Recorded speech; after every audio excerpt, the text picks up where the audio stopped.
সংসারে যে ছেলেটা টাকা কামায় তার বউকে তার সন্তানকে আলাদাভাবে মূল্যায়ন করে, কিন্তু যে ছেলেটা টাকা কামায় না তার বউকে সম্মান দেয় না, মায়া করে না।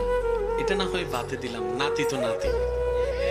অনেক সময় দেখা যায় যে টাকা কামায় তার সন্তানকে নাতিকে বুকে টেনে রাখে, আর যে টাকা কামায় না তার সন্তানকে আদরও করে না। এমন দাদা দাদি নানা নানি একটু জোরে বলতে হবে, ঠিক কিনা? মা বাবার জন্য তো সন্তান সবগুলাই তো সমান হওয়ার কথা ছিল। এবার বলেন রিজিকের মালিক কে?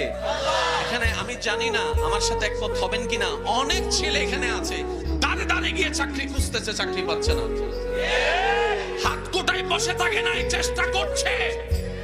সে ব্যবসা করার মতো গুণ নাই তো করবে কি? তাকে তো টানা দিলে হবে না, তুই আকাইমা বৈশা রইছস এমন বললে তো হবে না, পারলে উৎসাহ দিন। আর